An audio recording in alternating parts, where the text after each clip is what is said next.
Hello everyone, welcome to absolute മൈൻഡിന്റെ problem solve എന്നുള്ള പരിപാടിയിലേക്ക് എല്ലാവർക്കും സ്വാഗതം. ഇന്ന് നമ്മളോടൊപ്പം ഉള്ളത് ക്ലിനിക്കൽ സൈക്കോളജിസ്റ്റ് ആയിട്ടുള്ള അമീന മാഡവും കൺസൾട്ടന്റ് സൈക്കോളജിസ്റ്റ് ആയിട്ടുള്ള നവ്യ മാഡമാണ്. രണ്ടുപേരെയും വളരെ ഹാപ്പി ആയിട്ട് ഈ ഒരു ഷോയിലേക്ക് ഞാൻ സ്വാഗതം ചെയ്യുന്നു. എന്തായാലും നമുക്ക് വേറൊരു ക്വസ്റ്റ്യനിലോട്ട് പോവാം. ഹസ്ബൻഡ് പറയുക, നീ എന്റെ അമ്മ, അച്ഛൻ, പെങ്ങൾ, ബന്ധുക്കൾ ഒക്കെ പറയുന്ന കേട്ട് ജീവിക്കുക, അവർക്ക് ഇഷ്ടമുള്ള ഡ്രസ്സ് ഇടുക, എന്തിന് അവർക്ക് വേണ്ടി എന്നെ ഉപേക്ഷിക്കാൻ വരെ ഓക്കെയാണ് എന്ന് പറയുന്ന ഒരു husband full avoiding and ignoring കൂടിയാണ്. എന്നെ നോ ലവിങ്, നോ ഔട്ടിങ്.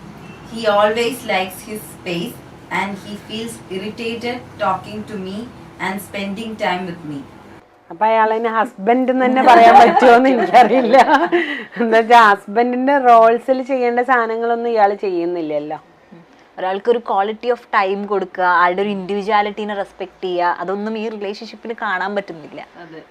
അപ്പം ഇത് എന്താ ഈ കൊച്ചിന് ചെയ്യാൻ പറ്റിയ സൊല്യൂഷൻ ഇപ്പൊ എന്താ പറഞ്ഞു കൊടുക്കുക?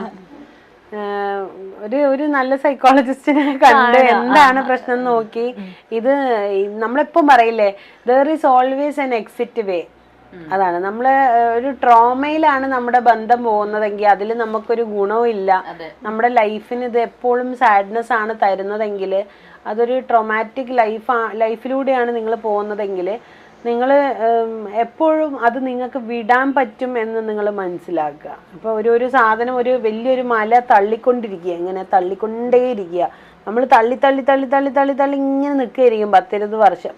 തള്ളുന്നത് നിർത്താം, ആക്ച്വലി നീങ്ങുന്നില്ലെങ്കിൽ നമുക്ക് മതിയാക്കാം എന്നുള്ള ഒരു തിരിച്ചറിവോട് കൂടിയിട്ട് നീ വിട്ടേക്ക് എന്ന് പറയാൻ ഒരാളെ സുഹൃത്തൊക്കെ ഉണ്ടെന്നുണ്ടെങ്കിൽ നന്നായിരിക്കും. അപ്പോൾ ഈ കുട്ടി ആരോടെങ്കിലും ഒക്കെ ഒന്ന് പോയി സംസാരിച്ച്, ഈ ഒരു ബന്ധം എനിക്ക് ഒരിക്കലും എൻ്റെ ക്വാളിറ്റി ഓഫ് ലൈഫ്, നമ്മൾ ജീവിക്കുന്നതിന് എന്തിനാ, നമ്മുടെ ഹാപ്പിനെസ്സിനും നമ്മളെ സെൽഫ് ആക്ച്വലൈസേഷനും നമ്മളെ ക്വാളിറ്റിക്കും അല്ലേ. അപ്പം ഞാൻ കല്യാണം കഴിക്കുന്നത് എൻ്റെ സ്വപ്നങ്ങളിലേക്ക് എന്നെ എത്തിക്കുന്ന ഒരു ഭർത്താവായി, ഒരു പങ്കാളിയായി, കൂടെ നിൽക്കാൻ റെഡിയായ, കട്ടയ്ക്ക് കൂടെ നിൽക്കാൻ റെഡിയായ ഒരാളെന്നെയാണ് എനിക്ക് വേണ്ടത്. അതേപോലെ തന്നെ ഞാൻ നിങ്ങളുടെ സ്വപ്നങ്ങളും നിങ്ങളുടെ ആഗ്രഹങ്ങൾക്കും ഞാൻ നിങ്ങളെയും സപ്പോർട്ട് ചെയ്യുക. അതാണ് മാരേജ്. ആ ഒരു മാരേജ് എന്ന് പറയുന്ന ഒരു സാധനം, ഇനിയിപ്പോൾ കുറച്ച് കാലങ്ങൾ കഴിഞ്ഞ് കഴിഞ്ഞാൽ ഈ മാരേജ് എന്ന് പറയുന്ന ഒരു സാധനത്തിന് തന്നെ എക്സിസ്റ്റൻസ്, നിലനിൽപ്പ് ഇപ്പോൾ പോയിക്കൊണ്ടിരിക്കുന്ന, എന്താ പറയുക, നമ്മൾ ഈ പൂഴിയിൽ നിന്ന് കഴിഞ്ഞാൽ മണ്ണ് കാലിൻ്റെ അടിയിൽ നിന്ന് ഇങ്ങനെ ഒലിച്ചു പോകുന്നു എന്ന് പറയുന്ന ഒരു അവസ്ഥയിലായി കല്യാണം എന്ന് പറയുന്ന ഒരു സാധനം. ഇന്നത്തെ തലമുറയിൽ ഇപ്പോൾ ഒരു 16 years ഒക്കെ ആയിട്ടുള്ള കുട്ടികളോടൊക്കെ ചോദിച്ചു കഴിഞ്ഞാൽ നമ്മൾ പലരും എടുക്കുന്ന ക്ലാസ്സുകളിൽ പോലും ഇവർ യോജിക്കുന്നില്ല. ഇപ്പം ഇന്നലെ ഞാനൊരു ക്ലാസ് എടുത്തിട്ടുണ്ടായിരുന്നു ഈ മാരേജിനെ പറ്റിയും ഒക്കെ ആയിട്ട്. അപ്പം അതിൽ കുറേ അഡൽട്ടായിട്ടുള്ള ആൾക്കാർ ഞാൻ പറയുന്ന കാര്യങ്ങളോടും മാരിറ്റൽ ലോസുകൾ, ഇൻലോസിനോട് എങ്ങനെ നിൽക്കണം, ഇതൊക്കെ യോജിക്കുന്നുണ്ട്. പക്ഷെ ഒരു 16 to 20 yearsനിടയിലുള്ള ആ ക്ലാസ് അറ്റൻഡ് ചെയ്ത ആൾക്കാർ യോജിക്കുന്നില്ല. അവർ ഫുള്ള് സംസാരമായി, അതെങ്ങനെ മാം അങ്ങനെ പറയുക, മാരേജ് ഈസ് എ ചോയ്സ് അല്ലേ, അങ്ങനെയല്ലേ ഇങ്ങനെയല്ലേ, അപ്പം ലിവിനെ പറ്റി മാമിന് എന്താ പറയാനുള്ളത് എന്നൊക്കെ പറഞ്ഞ് ഞാൻ പറഞ്ഞു എനിക്കിതൊന്നും അറിയാഞ്ഞിട്ടല്ല. ലിവിൻ റിലേഷൻ, ബെഞ്ചിങ്, നമ്മൾ പല തരത്തിലുള്ള റിലേഷൻഷിപ്സുകളും ഉണ്ട്. ബെഞ്ചിങ് എന്ന് പറഞ്ഞു കഴിഞ്ഞിട്ടുണ്ടെങ്കിൽ ഒരു ആളെ നമ്മൾ പ്രേമിക്കുന്നുണ്ടാവും, ഓക്കെ, അയാളായിരിക്കും പ്രൈമറി. പക്ഷെ അയാളിരിക്കെ നമ്മൾ വേറെ പല ആൾക്കാരെയും തേടുന്ന, അതായത് ഒരാൾക്ക് പ്രൈമറി ആയിട്ട് ഒരാളുണ്ടാവും, പക്ഷെ പലരെയും നമ്മൾ വേറെയും പല ആൾക്കാരും ഉണ്ടാവും. അപ്പം ഇയാളെക്കാട്ടും ബെറ്റർ ആയ ഒരാളെ കിട്ടിക്കഴിഞ്ഞാൽ ഇയാളെ മാറ്റാമെന്നോ അങ്ങനെയൊക്കെ ഉള്ളൊരു തോട്ട് വെച്ചപ്പോൾ നമ്മൾ പറയുക ബെഞ്ചിങ് ചെയ്യാമെന്നാണ് പറയുക അതിന്.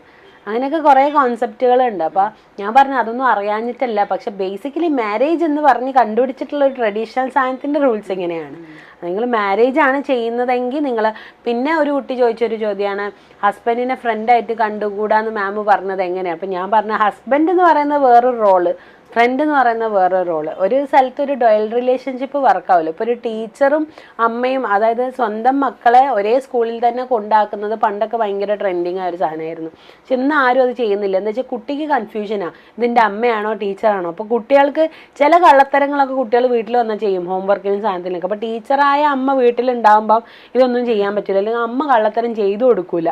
അല്ലെങ്കിൽ സ്കൂളിൽ പോയി കഴിഞ്ഞാലും ഇതിൻ്റെ അമ്മയാണെന്ന് പറയുമ്പോൾ റെസ്പെക്ട് ചെയ്യണോ വേണ്ടേ, കുട്ടിക്ക് ആകെ റോൾ കൺഫ്യൂഷനാണ്. അപ്പം നമ്മളെപ്പം പറയുന്ന സാധനം ഈ ഡോയൽ റിലേഷൻഷിപ്പ് ചെയ്യാനായിട്ട് പാടില്ല. 2 റിലേഷൻഷിപ്പ് ഉണ്ടായി കഴിഞ്ഞ് കഴിയുമ്പോൾ അത് ഭയങ്കര പാടാണ്. അപ്പം സുഹൃത്തിനെ സുഹൃത്തായിട്ട് വെക്കുക, ഫ്രണ്ടിനെ ഹസ്ബൻഡിനെ ഹസ്ബൻഡായിട്ട് വെക്കുക. അപ്പോൾ ഹസ്ബൻഡിന് ഒരിക്കലും ഫ്രണ്ടിന്റെ ക്വാളിറ്റീസുകൾ ഹസ്ബൻഡിൽ ഉണ്ടാവും, പക്ഷെ ഹസ്ബൻഡ് ഒരിക്കലും ഫ്രണ്ട് ആണെന്ന് നമുക്ക് പറയാൻ പറ്റില്ല. എന്ന് വെച്ചാൽ ഹസ്ബൻഡ് എന്ന് പറയുന്ന റോളിലേക്ക്, അതായത് കല്യാണം കഴിഞ്ഞു കഴിഞ്ഞാൽ അതുവരെ ഉണ്ടായിരുന്ന ഒരാളല്ല പിന്നെ നിങ്ങൾ കാണുന്ന ആള്. അതുകൊണ്ടാണ് ഈ ലവ് മാരേജസിലൊക്കെ പിന്നീട് പ്രശ്നം വരുന്നത്. എന്താ വെച്ചാൽ ഒരു കല്യാണത്തിൻ്റെ അന്ന് ഒരാൾ ജനിക്കുകയാണ്, ഒരു ഭർത്താവ് അവിടെ ജനിക്കുകയാണ്. അപ്പോൾ അയാൾ ആ ഹസ്ബൻഡ് ആ ഫ്രണ്ടായിട്ട് തന്നെ നിന്ന് കഴിഞ്ഞാൽ പല റോൾസിലും അയാൾക്ക് അത് ചെയ്യാനായിട്ട് പറ്റില്ല. അയാൾക്ക് ഇൻലോസിനെ നോക്കേണ്ടി വരും, പല പല കാര്യങ്ങളും ചെയ്യേണ്ടി വരും, പറഞ്ഞു കൊടുക്കേണ്ടി വരും, കുറേ കാര്യങ്ങൾ ചെയ്യേണ്ടി വരും. അപ്പം ഞാൻ ആ ഒരു കാര്യം പറഞ്ഞതിനെ ഒരുപാട് പേര് യോജിക്കുന്നില്ല. അതെങ്ങനെയാണ് അത് അങ്ങനെ മാം പറയുക എന്നൊക്കെ പറഞ്ഞിട്ട്. പക്ഷെ ശരിക്കും നിങ്ങൾ ജീവിച്ച് നോക്കിക്കഴിഞ്ഞപ്പോൾ ഞാൻ ഒരു ഉദാഹരണം പറയാം. നിങ്ങൾ ഒരു 5 പേരും കൂടെ കാറിൽ ഒരു കല്യാണത്തിന് പോവാണ്. അപ്പോൾ ഹസ്ബൻഡും വൈഫും മുന്നിലിരിക്കുന്നുണ്ട്. അപ്പോൾ ഇവള് പറയുന്നത് എൻ്റെ ഹസ്ബൻഡ് എൻ്റെ സുഹൃത്താണ് എന്നാണ്. ഓക്കെ, അപ്പോൾ സുഹൃത്തായിരുന്നെങ്കിൽ നമ്മൾ എന്താക്കും, ബാക്കിയുള്ള പിന്നിലുള്ള 3 ആളുടെ കൂടെ നമ്മൾ അങ്ങോട്ട് പോകും. ഹസ്ബൻഡ് ഡ്രൈവറിനെ പോലെ കാറൊക്കെ പാർക്ക് ചെയ്ത് അവൻ വന്നോളും, അവൻ സുഹൃത്തല്ലേ. പക്ഷെ കല്യാണം കഴിഞ്ഞ് കഴിഞ്ഞാൽ നിങ്ങൾ അങ്ങനെ ചെയ്യാൻ പാടില്ല, ഹസ്ബൻഡിന്റെ ഡ്രൈവർ പോലെ ആക്കാൻ പാടില്ല. ബാക്കി 3 പേര് പോയാലും നിങ്ങൾ ഹസ്ബൻഡിനെ വെയിറ്റ് ചെയ്ത് ഒരുമിച്ച് കയറണം. അതാണ് കപ്പിൾ റൂൾ. ആണ് പക്ഷെ സൊസൈറ്റൽ റൂൾസ് ആണ്. മാരേജ് എന്ന് പറയുന്ന ഒരു സൊസൈറ്റൽ റൂൾസ് കൊണ്ടൊക്കെ ഉണ്ടാക്കിയ ഒരു സാധനമാണ്. അപ്പൊ ഇതിൽ എന്തായാലും ക്ലാഷ് വരും. അത് ശരിക്കും അനുഭവിച്ചാലേ, ചിലർക്ക് പറഞ്ഞാൽ അത് മനസ്സിലാവില്ല. പക്ഷെ പിന്നെ അതേപോലെ തന്നെ സുഹൃത്ത്. ഇപ്പൊ എനിക്ക് നല്ല സുഹൃത്തുക്കളുണ്ട്. എൻ്റെ ഹസ്ബൻഡിനെ പറ്റിയിട്ടുള്ള എന്തെങ്കിലും വിഷമങ്ങൾ ഉണ്ടെങ്കിൽ പോലും നമുക്ക് സുഹൃത്തിനോട് പറയാം. അതേപോലെ ഇപ്പൊ എൻ്റെ മദർ ഇൻ ലോ ഭയങ്കര പോർ ലേഡി ആണെന്നുണ്ടെങ്കിൽ എനിക്കത് ഹസ്ബൻഡിനോട് നിന്റെ മറ്റവൾ ഇങ്ങനെ, അമ്മ ഇങ്ങനെ ചെയ്തു, എന്നെ അവക്കെന്താ ഇങ്ങനെ എന്നൊന്നും എനിക്ക് അവരോട് പറയാൻ പറ്റില്ല. എന്താ വെച്ചാൽ എത്രയായാലും അമ്മയും മോനും തമ്മിലൊരു ബന്ധം ഒരു വലിയ ബന്ധമാണ്. അമ്മ ഇങ്ങനെ അറിയാണ്ട് ചെയ്തായിരിക്കുമല്ലേ, എനിക്ക് ഭയങ്കര വിഷമായി എന്നൊക്കെ പറയാന്നല്ലാതെ. പക്ഷെ നമ്മുടെ ഫ്രണ്ട്സിൻ്റെ അടുത്ത് പോയിട്ട് നമുക്ക് ഉള്ളു തുറന്ന് നമുക്ക് വേണ്ട വാക്കുകളൊക്കെ യൂസ് ചെയ്ത് നമുക്ക് പറയാം അമ്മേനെ പറ്റി. പക്ഷെ ഹസ്ബൻഡിനോട് അത് പറയാൻ പറ്റില്ല. അപ്പം പല സ്ഥലങ്ങളിലും ഹസ്ബൻഡിൻ്റെ പോലെ തന്നെ തുല്യമായ ഒരു സാധനമാണ് ഒരു ഫ്രണ്ട്ഷിപ്പ് എന്ന് പറഞ്ഞു കഴിഞ്ഞാൽ. ഒരു ഇമ്പോർട്ടൻ്റ് ആയ ഒരു സാധനമാണ്. അപ്പൊ ഇത് രണ്ടാണ്. ഇതിൽ ഏതാ വലുതെന്നൊന്നും നമുക്ക് ചോദിക്കാനൊന്നും പറ്റില്ല. ഓക്കെ, എന്തായാലും ഈ ക്വസ്റ്റ്യൻ വായിച്ച സമയത്ത് എനിക്ക് ചെറുതായിട്ട് സ്ട്രൈക്ക് ചെയ്ത ഒരു കാര്യം കൂടെ ചോദിച്ചിട്ട് നമുക്ക് നെക്സ്റ്റ് ക്വസ്റ്റ്യനോട് പോവാം. ഈ മെസ്സേജ് അയച്ച കുട്ടി പറയുന്നുണ്ട് he always likes his space എന്ന് പറയുന്നത്. അപ്പം ഈ നമ്മൾ മറ്റൊരാൾക്ക് സ്പേസ് കൊടുക്കുക എന്ന് പറയുന്ന ഒരു സംഭവം അത് എത്രത്തോളം ഇമ്പോർട്ടൻ്റ് ആണ്? ഓക്കെ, റിലേഷൻഷിപ്പിൻ്റെ കാര്യത്തിലാണെങ്കിൽ ഇപ്പം എങ്ങനെയായാലും നമ്മളൊരു 2 ഇൻഡിവിജ്വലാണ്. ലൈക്ക് രണ്ട് കൾച്ചറിൽ നിന്ന് വരുന്ന ആൾക്കാർ, അല്ലെങ്കിൽ രണ്ട് തരത്തിൽ വളർന്ന 2 ആളുകൾ. അപ്പം ഇവർക്ക് ഇവരുടേതായിട്ടുള്ള ഇഷ്ടങ്ങളുണ്ടാവും, ഇവരുടേതായിട്ടുള്ള ഇഷ്ടക്കേടുകളുണ്ടാവും. അപ്പം അതൊക്കെ ഇപ്പം മാം പറഞ്ഞ പോലെ ഒരു മാരേജ് എന്ന് പറയുമ്പോൾ കുറച്ചും കൂടി അതിലൊരു അണ്ടർസ്റ്റാൻഡിങ് എന്ന് പറയുന്ന, അല്ലെങ്കിൽ ഒരു നമുക്ക് അണ്ടർസ്റ്റാൻഡിങ് മാത്രമല്ല, മേ ബി ചിലപ്പോൾ നമുക്ക് സാക്രിഫൈസ് ചെയ്യേണ്ടി വരും, അഡ്ജസ്റ്റ് ചെയ്യേണ്ടി വരും, ഇതെല്ലാം ഉണ്ടാവും. പക്ഷെ അതൊക്കെ നമ്മൾ ഒരു ഹാപ്പിലി ചെയ്യുമ്പം കുറച്ചും കൂടെ അതെന്താ പറയുക, ഒരു കുറച്ചും കൂടി സ്ട്രോങ് റിലേഷൻ ആവും. അപ്പം അതേപോലെ ഇപ്പോൾ ഈ പറഞ്ഞ പോലെ സ്പേസ് എന്ന് പറയുന്നത്, ഇപ്പം ഈ സ്പേസ് എന്ന് ഉദ്ദേശിക്കുന്നത് ഇപ്പം എനിക്കിഷ്ടമുള്ള കാര്യങ്ങൾ ഞാൻ ഒരാളെ കല്യാണം കഴിച്ച് കഴിഞ്ഞാലും എനിക്ക് ചെയ്യാൻ പറ്റണം. അത് പക്ഷേ എനിക്ക് അത് എങ്ങനെ കംപ്ലീറ്റ് അങ്ങനെ ഞാൻ പണ്ടത്തെ പോലെ എല്ലാം ഒന്നും നോക്കാണ്ട് ഒന്നും അങ്ങനെയൊന്നും എനിക്ക് ചെയ്യാൻ ചിലപ്പോൾ പറ്റിയെന്ന് വരില്ല. കാരണം നമ്മളൊരു കമ്മിറ്റഡ് ആയിട്ടുള്ള ഒരു റിലേഷൻഷിപ്പിലാണ്. അപ്പോൾ ചിലപ്പോൾ നമ്മൾ അങ്ങോട്ടും ഇങ്ങോട്ടും എന്ത് ചെയ്യേണ്ടി വരും, ലൈക്ക് നമ്മളതൊന്ന് അണ്ടർസ്റ്റാൻഡ് ചെയ്യേണ്ടി വരും. പക്ഷേ ഇപ്പം ഈ ഒരു ക്വസ്റ്റ്യനിലല്ലേ അത് ചെയ്യാൻ പറ്റില്ല, ഈവൻ അവരുടെ ഒരു ഇഷ്ടപ്പെട്ട ഡ്രസ്സ് ഇടാൻ പറ്റില്ല, അവർക്ക് ഇഷ്ടപ്പെട്ട പോലെ ജീവിക്കാൻ പറ്റില്ല, അങ്ങനെയൊക്കെയുള്ള കുറേ അത് വരുമ്പോൾ സ്ട്രഗിളാണ്.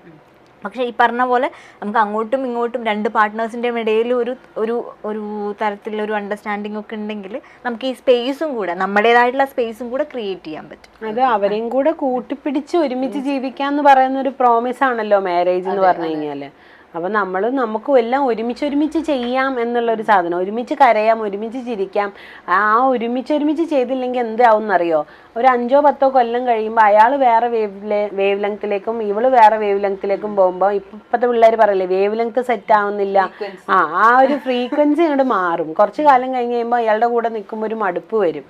അപ്പം നമുക്ക് ആ ഒരു മാരേജിന് പിന്നെ എക്സിസ്റ്റൻസ് ഉണ്ടോ എന്ന് തന്നെ ഒരു സംശയമായിട്ട് വരുന്ന ഒരു സാധനം ഉണ്ടാവും. അപ്പം ആദ്യത്തിലൊക്കെ ചിലർ പറയും ഞാൻ എൻ്റെ ഫ്രണ്ട്സിൻ്റെ കൂടെ പോകും, മുപ്പര് ഫ്രണ്ട്സിൻ്റെ കൂടെ പോകും, നമ്മൾ നമുക്കുള്ള സ്പേസ് കൊടുക്കാറുണ്ട് എന്നൊക്കെ പറയും. എല്ലാ രീതിയിലും ഇപ്പൊ അഡ്ജസ്റ്റ് ചെയ്ത് ജീവിച്ചിട്ടും ലാസ്റ്റ് ഒരു അതായത് ഒരു 10-40 വയസ്സൊക്കെ ആയി മക്കളൊക്കെ ഒരു പ്രായമൊക്കെ എത്തിക്കഴിഞ്ഞു കഴിഞ്ഞാല് ഭാര്യയും ഭർത്താവും തമ്മിൽ ഒരു പരസ്പരം മിണ്ടാതെ പോലും ഒരു വീട്ടിൽ താമസിക്കുന്ന സന്ദർഭങ്ങൾ ഒരുപാട് സ്ഥലങ്ങളിൽ അങ്ങനെയുണ്ട്. വേറെ വേറെ റൂമിൽ കിടക്കുന്ന, വേറെ വേറെ കട്ടിൽ കിടക്കുന്ന ഒരുപാട് ആൾക്കാരുണ്ട്. ആ ഒരു പ്രേമം അല്ലെങ്കിൽ ആ ഒരു ലസ്റ്റ്, ആ ഒരു സാധനമൊക്കെ നമുക്ക് എത്ര കാലം കൊണ്ട് നടക്കാൻ പറ്റും എന്നുള്ളത് നമ്മളെ എഫേർട്ടിനനുസരിച്ചിരിക്കും. രണ്ടുപേരും തുല്യമായി എഫേർട്ട് എടുത്തിട്ടുണ്ടെങ്കിൽ മാത്രമേ മരണം വരെ നമ്മൾ ആ ടൈറ്റാനിക്കിൽ പറയുന്ന പോലെ ഒരു കപ്പിളില്ലേ, വയസ്സായ ഒരു കപ്പിള് കെട്ടിപ്പിടിച്ച് കട്ടിൽ കിടക്കുന്നത്, അതേപോലെയൊക്കെ എൻഡ് വരെ പോകണം എന്നുണ്ടെങ്കിൽ നമ്മൾ രണ്ടും കൂടെ ഹസ്ബൻഡ് ആയാലും വൈഫായാലും അതിലൊരു ഒരു എഫേർട്ട് എടുക്കണം, പാർട്ട്നേഴ്സ് എഫേർട്ട് എടുക്കണം. ഇപ്പോഴത്തെ ഒരു പുതിയ റൂള് പ്രകാരം നമ്മൾ ഭാര്യ ഭർത്താവ് എന്ന് പോലും പറയാൻ പാടില്ല എന്നാണ്, പാർട്ട്നേഴ്സ് മാത്രമേ പറയാൻ പാടും. ഇപ്പൊ നമ്മൾ ശ്രദ്ധിച്ചിട്ടുണ്ട്, ഇപ്പൊ നമ്മുടെ അടുത്ത് കപ്പിൾ കേസസ് ഒക്കെ വരുന്ന സമയത്ത് ഇപ്പൊ അവർക്കില്ലേ ഒരു ഹണിമൂൺ പീരീഡ് എന്നൊക്കെ പറയും. മേ ബി അതൊരു 2 years 3 years ഒക്കെ ആയിരിക്കാം. അത് കഴിഞ്ഞു കഴിഞ്ഞാൽ പിന്നെ അവരുടെ ഉള്ളിലുള്ള സംസാരങ്ങളൊക്കെ വെറും അവരുടെ റെസ്പോൺസിബിലിറ്റീസിനെ പറ്റി, അല്ലെങ്കിൽ ഇവർക്ക് ഈ റിലേഷൻഷിപ്പിൽ ഒരു എക്സൈറ്റ്മെന്റ് ഉള്ള കാര്യങ്ങളൊന്നും ചെയ്യാൻ പറ്റാതെ വരും. അപ്പം ഈ പറഞ്ഞ പോലെ ചിലപ്പോൾ വർക്ക് മാത്രമായിട്ട് പോവും, അല്ലെങ്കിൽ ഫാമിലിയുടെ കാര്യങ്ങൾ മാത്രമായിട്ട് പോവും, അല്ലെങ്കിൽ കുഞ്ഞുങ്ങളുടെ കാര്യം മാത്രമായിട്ട് പോവും.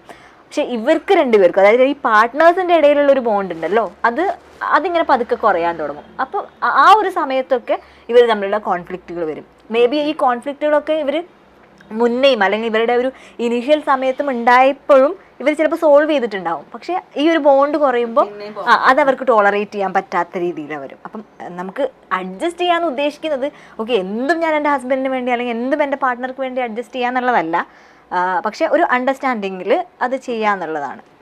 പ്രോബ്ലം സോൾവില് ഇനി ചെറിയൊരു ഇടവേള.